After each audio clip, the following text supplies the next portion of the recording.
Por que algumas confeiteiras enriquecem? Tem carro bom, né? Viajam, vão para o exterior, moram em boas casas, em bons apartamentos, enquanto outras confeiteiras sofrem, penam, ganham um dinheirinho aqui, outro ali, não tem previsão de nada, não consegue programar algo para o mês que vem, porque não sabe se vai ter dinheiro no outro mês, né? Então vamos diferenciar esses grupos de confeiteiras e entender o que faz algumas confeiteiras terem resultado enquanto outras não têm.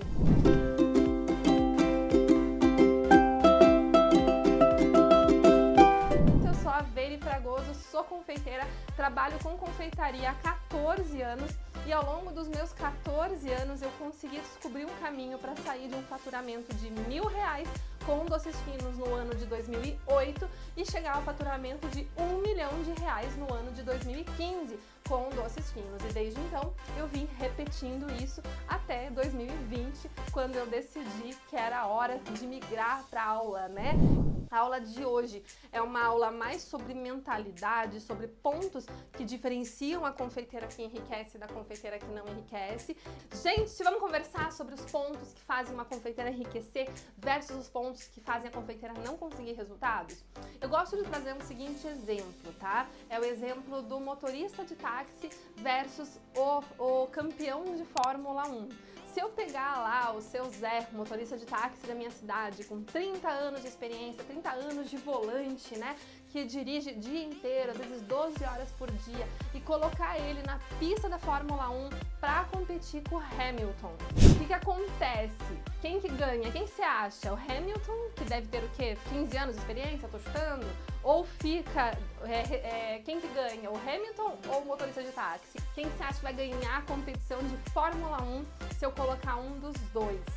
Os dois juntos para competir, ambos com carros iguais, ambos no carro excelente. Eu coloco lá o seu Zé e eu coloco o Hamilton para ver quem que vai mais rápido na pista. Mesmo que seja o Barrichello, né? Que tá mais velhinho já, coitadinho, né? E que não era grande ganhador de Fórmula 1. Quem que você acha que ganha? Eu já sei que vocês vão responder que é o Hamilton. Porque, claro, quem vai ganhar é a pessoa que tá com o direcionamento correto. Então, assim, não importa o tempo de experiência na frente do volante. O ganhador num tipo de competição como essa não é aquele que tem mais tempo de experiência, é aquele que tem mais direcionamento.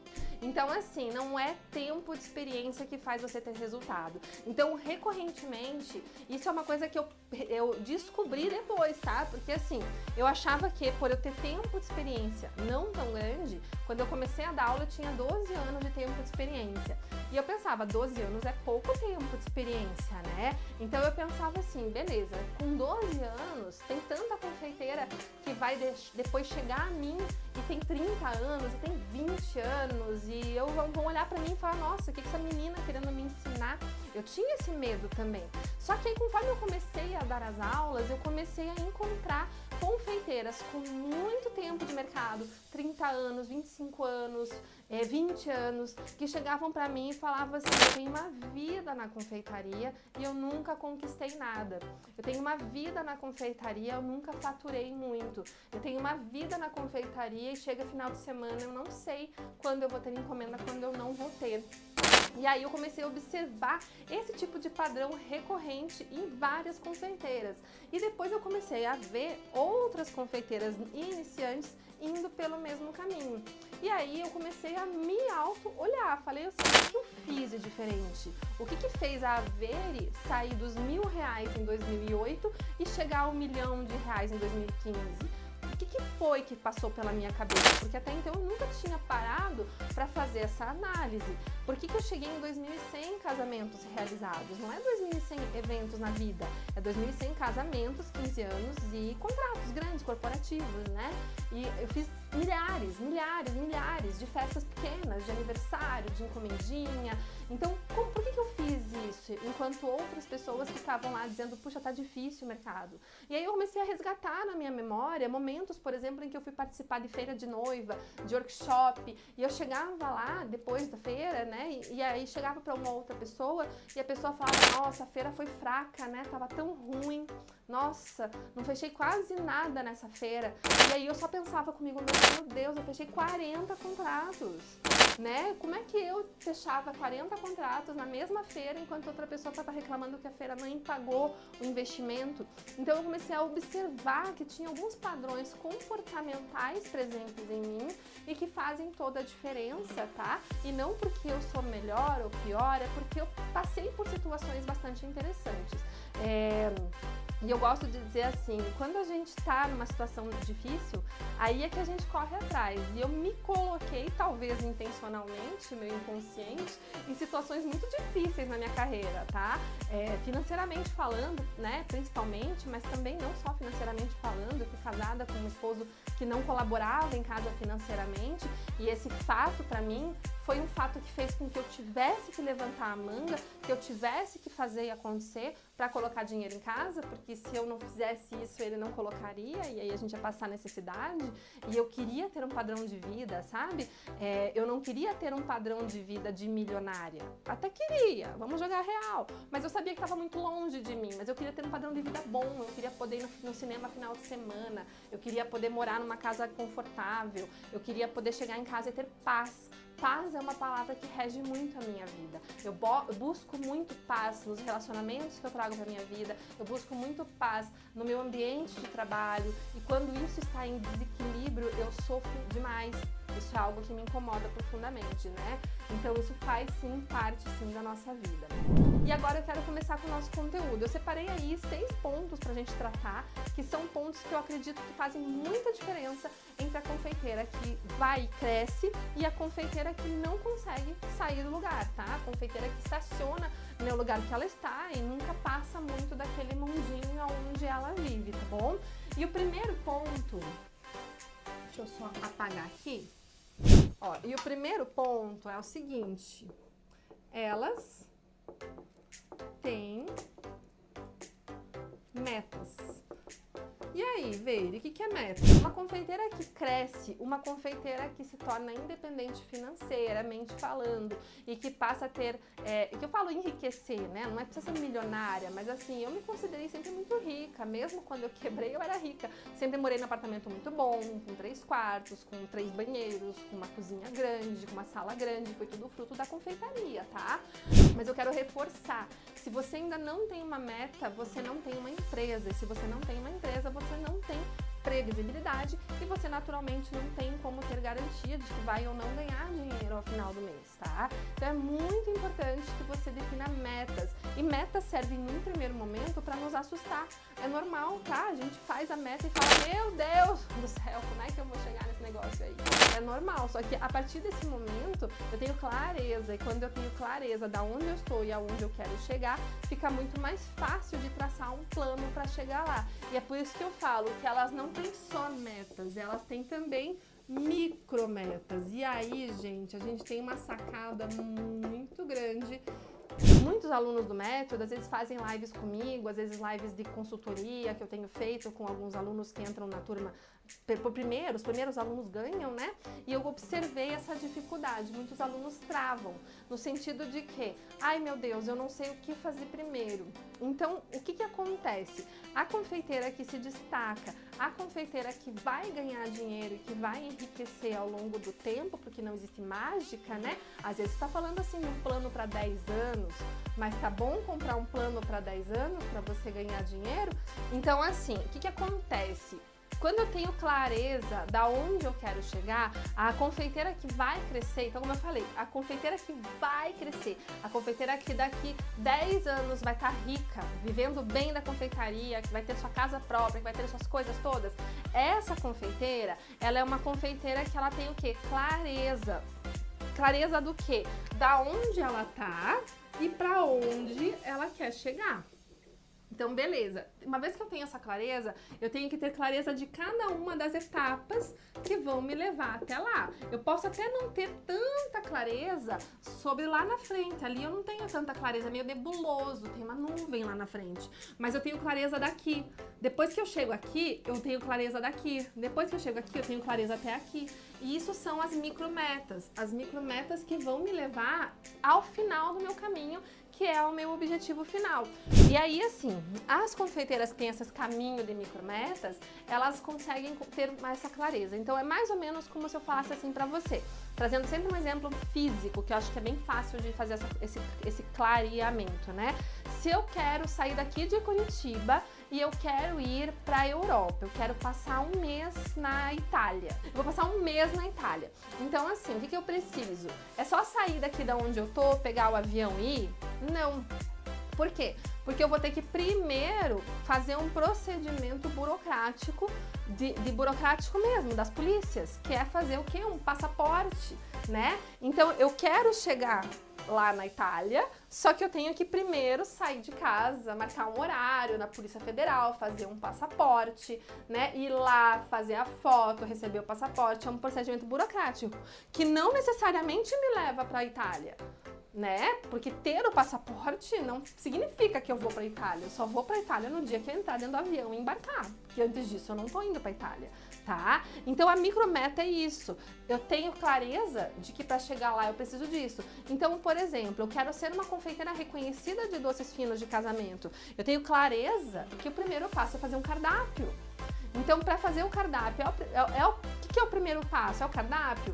Pera, mas eu preciso fazer o teste de receita, então calma, eu tenho um passo antes, que é testar as receitas, fazer foto. Testar receita, fazer foto, precificar, vai me deixar famosa, reconhecida e rica? Não! Ter um cardápio vai me deixar famosa, reconhecida e rica? Não! Mas são as micrometas, tá? Porque aí eu vou seguindo um passinho de cada vez e as coisas vão acontecendo. Um passinho de cada vez e as coisas vão acontecendo.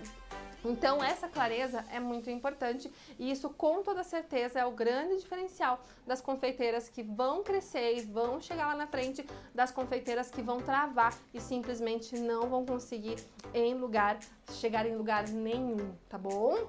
Aí a gente vai para o segundo ponto que eu separei para você, que as confeiteiras que chegam a enriquecer, elas têm uma característica muito importante, olha só, elas são ambiciosas.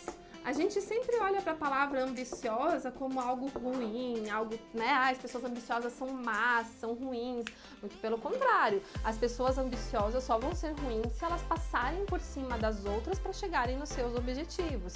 Ser ambicioso é bom, porque quando eu sou ambiciosa, eu falo, eu quero morar numa casa com piscina um dia. Né? E eu tenho essa ambição. Então, quando eu tenho uma ambição, eu corro atrás de alguma coisa. Então, ser ambiciosa, pare de achar que é uma coisa ruim. Um bom exercício que você pode fazer é acordar de manhã, se olhar no espelho, olho no olho, porque eu falo assim, como é que você vai olhar no olho de um cliente se você não consegue olhar no seu próprio olho, né? Se olhe no seu olho e fale para você mesmo, eu mereço ganhar dinheiro, eu mereço ser bem remunerada pelo trabalho que eu faço, não tenha vergonha disso. E mais do que isso, eu mereço ter mais clientes, eu mereço crescer, porque eu mereço ter uma casa boa, eu mereço ter aquela cortina no meu quarto que eu sempre sonhei, né? Eu mereço ter aquela televisão na sala que eu quero tanto. Isso é ser ambiciosa, não é tipo ser ambiciosa assim, ah não, porque se eu não andar de Ferrari, não é isso, entende? Ser ambiciosa é sempre olhar assim um passinho à frente, para onde que eu tô indo, o que que eu quero chegar, o que que eu quero conquistar. E quando eu tenho essa clareza, fica muito mais fácil de eu chegar lá. Então, não se esqueça, tenha ambição, sim. Aí, olha só que interessante o terceiro ponto das confeiteiras que têm sucesso. Ó, esse, gente, é um clássico, tá? Elas não param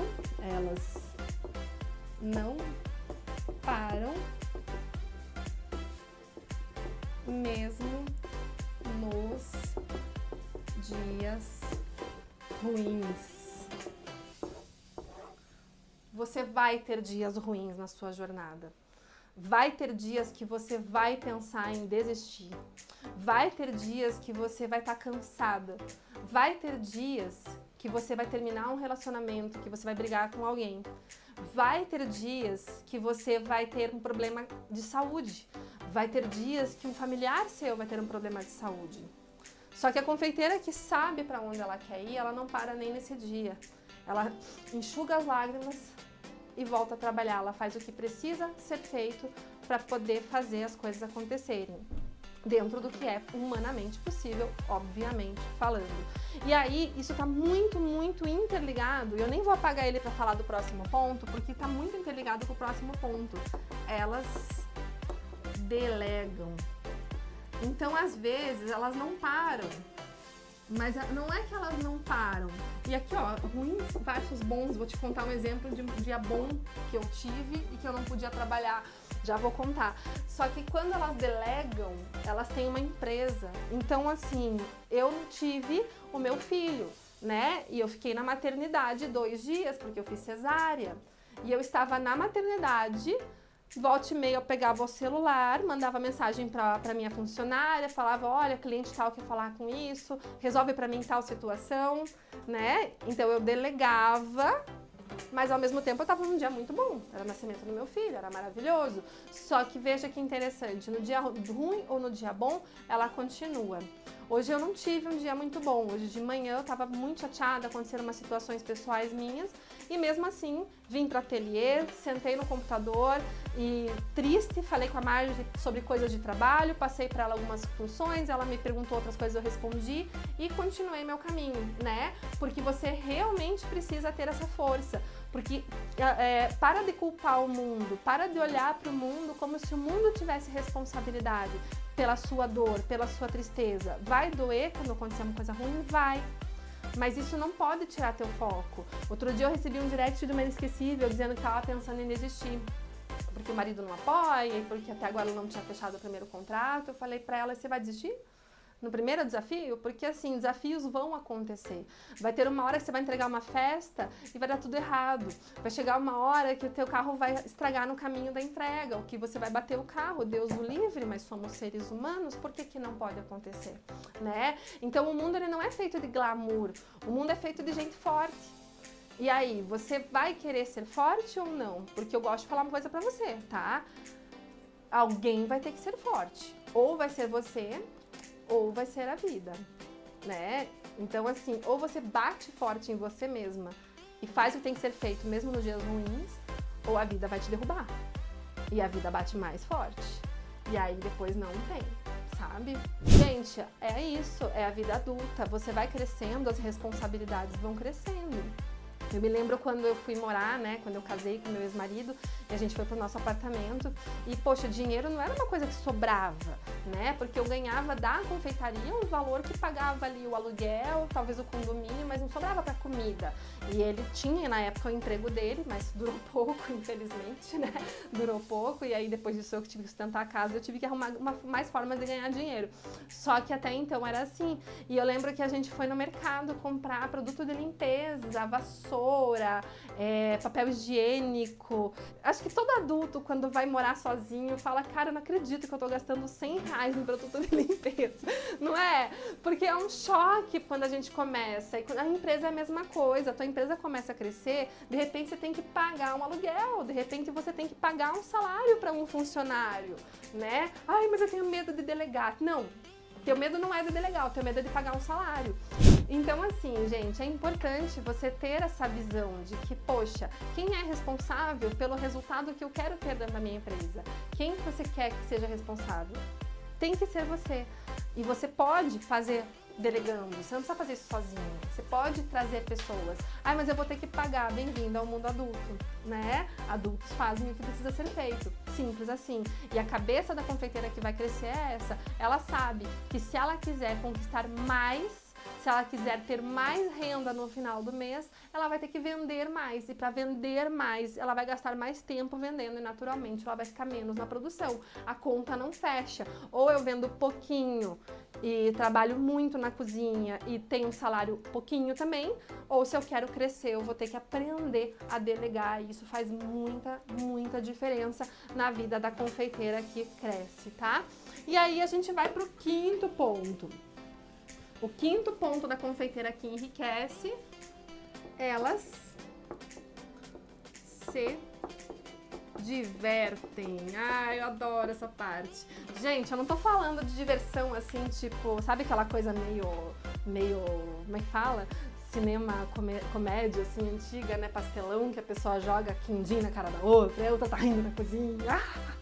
Não é esse tipo de diversão não, tá? A diversão, ela é uma diversão, assim, tranquila, uma diversão suave, mas é divertido trabalhar. E sabe por que é divertido trabalhar? Eu vou dar um exemplo muito legal que eu acho que vai cair bastante a ficha pra você, tá? Especialmente porque é do nosso ramo. E mesmo que você ainda não tenha feito casamento, eu acho que essa ficha vai cair pra você. Então a noiva, quando ela vai casar, ela às vezes investe 30, 40, 50, 100 mil reais numa festa. Eu já vi festas até de mais que isso, muito mais que isso. Mas assim, é mais ou menos o valor de uma festa boa, é esse, tá?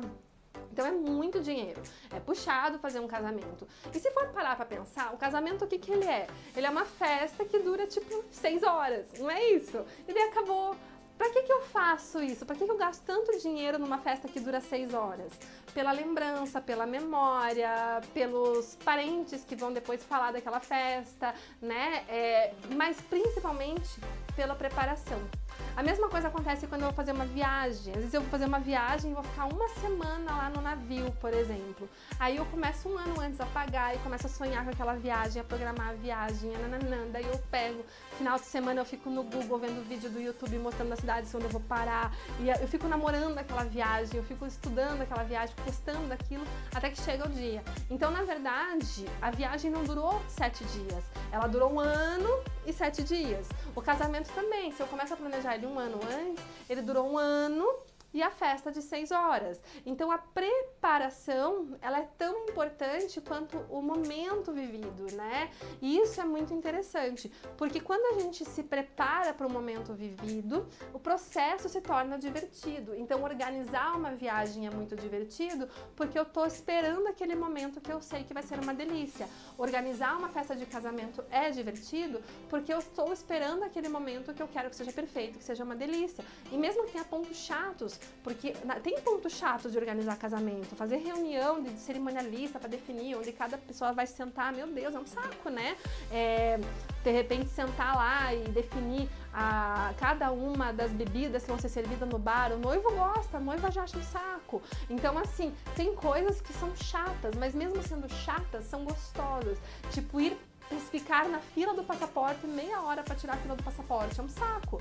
Mas é divertido, porque eu tenho uma viagem lá na frente que eu tô fazendo isso para chegar lá, entende? Então o divertido não é um divertido, uhul, que diversão trabalhar, não é isso. É uma diversão de você saber pelo que você tá correndo atrás. Então eu falo isso porque eu passei por isso. Eu tive um momento no meu negócio em que eu não sabia pelo que eu tava correndo atrás. Foi um momento em que eu estava muito bem financeiramente, faturando, a empresa faturava bem, eu não estava bem financeiramente. A empresa estava faturando muito bem, eu estava faturando 1 milhão por ano, mas ao mesmo tempo eu estava num processo de quebrar a minha empresa. Eu estava fechando, não, eu estava tendo cada vez mais prejuízo financeiro e cada vez mais me afundando no negativo. Eu entrei no modo automático que eu perdi isso daqui, eu não me divertia mais trabalhando. Então se tornou um fardo para mim. Acordar de manhã era um fardo, me arrumar, vir trabalhar era um fardo. Eu trabalhava num ritmo de fardo. Acabava meu dia, eu era louca para ir embora. Eu chegava em casa cansada do dia e eu dormia. Às vezes eu via uma série, nunca conseguia ver uma série inteira porque eu estava cansada demais. Então eu via um pouco do episódio e dormia. Aí meu ex-marido via o resto do episódio, no outro dia ele queria que eu visse. Eu tinha perdido metade, eu já não entendia mais nada da série, sabe? Então, assim, foi muito complicado. Até que chegou uma hora que eu me deparei com essa realidade. Eu percebi. Ainda bem que eu percebi, porque quantas de vocês estão vivendo nesse automático e não percebeu isso? E quando você vive nesse automático, você não consegue nem criar metas mais ousadas e nem correr atrás de mais resultados, porque afinal de contas a vida se torna acordar, trabalhar, dormir, acordar, trabalhar, dormir, acordar, trabalhar, dormir. E isso é frustrante. Então, por isso que tá tudo interligado, né? O nosso passo número 1 é ter metas. Chegou um momento que eu não tinha mais uma meta. Minha meta era atingir o faturamento da empresa de todos os meses, que já era algo que a gente tinha todos os meses, mas eu não tinha uma meta de vida, né? E foi até quando eu cheguei na época pro Davi, meu ex-marido, e falei pra ele, eu não aguento trabalhar do jeito que eu trabalho sem saber pelo que eu estou correndo atrás. E isso era algo que me doía como mulher, me doía como empresária, tava matando a minha ambição, tava matando a minha vontade de trabalhar. E aí eu lembro de falar isso pra ele, ele falava, mas o que você quer? eu falei pra ele, eu não quero uma viagem, eu quero um filho. Porque a gente já tinha plano de ter filho, só que aquela coisa, a vida vai acontecendo. E aí, ai meu Deus, né? Que difícil que é. Ó, Fernanda, eu já me divertia e mergulhava muito das mesas, mas depois do noivado ainda é mais legal. Organizar um casamento é demais, que delícia. E assim, eu cheguei para ele e falei, vamos tentar, né, fazer o nosso filho. E na primeira tentativa eu engravidei, graças a Deus, né, que medo, mas foi o que aconteceu. E aí, a partir dali, a vida voltou a ter brilho, voltei a ver que eu tinha algo para correr atrás. Mas eu não entendia muito o sentimento de ser mãe até ter o filho no colo, sabe? É lindo o filho na barriga, mas quando você pega um filho no colo, realmente nasce uma leoa. E foi a partir dali que eu falei, não, agora eu vou mudar e vou desenvolver um método que era pra mim sair daquela minha situação. Mas esse método tinha muito a ver com eu conseguir entender as micrometas, as metas, e a partir dali me divertir em cada processo. Então, assim, as partes chatas do meu negócio passaram a ser partes divertidas, por mais chatas que fossem, porque elas tinham um negócio ali, sabe? Tipo, se eu fizer isso, no final eu vou colher aquilo, e aquilo que eu quero colher é muito bom, então vale a pena eu fazer essa parte meio chata aqui do processo, sabe? Então, o se divertir nesse sentido. E aí, o sexto ponto, muito importante também, tá? Elas se priorizam. Olha que legal. É estranho, mas dá pra ler. Elas se priorizam. Quando a gente se coloca à frente do nosso negócio, se coloca à frente da nossa vida, a gente consegue ter muito mais resultado. Então, eu gosto de falar. Nossa, respirei errado aqui. Eu gosto de falar o seguinte, que dentro de uma empresa, muitas pessoas falam quem que é a pessoa mais importante. Aí a maioria das pessoas respondem, é o cliente. Eu digo, não, a pessoa mais importante é você. Você tá aqui, mas o cliente tá aqui, ó, tá? Não é que o cliente tá abaixo de você, ele tá grudadinho em você. Mas você sempre vai se priorizar. Você vai priorizar a sua saúde, a sua sanidade mental. Então, assim, se necessário, você vai demitir cliente. Vai dizer, olha, se me desculpe, mas eu não vou mais te atender, eu vou te devolver o seu dinheiro. Porque ela se prioriza. Você se priorizar é essencial. Você se priorizar é você falar assim, eu não vou pegar a sua encomenda, porque para amanhã eu não dou conta de fazer 1000 doces e eu vou ter que virar a noite trabalhando e eu não viro a noite trabalhando. É você falar assim, você tem que contratar uma copeira para estar no seu evento, porque o local do evento obriga que a retirada do material do evento seja de madrugada e eu não vou de madrugada, ponto, né? Então, quando eu passei a me priorizar, muitas coisas começaram a fluir melhor no meu negócio. Eu consegui vender até mais, eu consegui ter mais clientes que confiassem em mim, porque eu consegui transmitir para esse cliente essa segurança de que se eu tô bem, a festa dele vai ser boa. E se eu não tô bem, a festa também pode não ser boa. Então, olha que interessante, né? Então, assim, esses são os pontos que eu separei pra gente conversar. Quando que você vai começar a se priorizar? Quando que você vai começar a definir metas pro seu negócio que vão, de fato, mudar a tua jornada? Quando que você vai, de fato, olhar para essa meta e olhar para cada micro caminho que você faz e falar, esse micro caminho tá me levando até lá? Voltando, por exemplo, o exemplo da Itália. Um micro caminho é fazer o passaporte. Agora, se eu pegar o dinheiro do passaporte e ir jantar num restaurante aqui perto, eu tô indo para a Itália? Não. Eu posso até estar me priorizando, porque né? Mas com certeza eu não estou utilizando um caminho para me levar até lá. E a mesma coisa quando você vai e posta um bolo do Hulk, né? Você posta o bolo do Hulk, eu tô caminhando em direção à minha meta de me tornar uma referência em doces finos? Não, eu tô me afastando dela, porque quando eu posto esse bolo, eu me comunico com outro cliente, que é um cliente que está disposto a comprar outro tipo de produto. Então é interessante isso. É isso que vai fazer o seu negócio crescer. Você olhar e falar, essa micrometa, esse pequeno passo que eu tô dando hoje, ele tá me levando um passinho mais perto do resultado que eu quero atingir, tá? Gente, é isso. Esse foi o nosso conteúdo de hoje. Eu espero que tenha aberto a cabeça de vocês. Um beijo pra vocês. Tchau, tchau.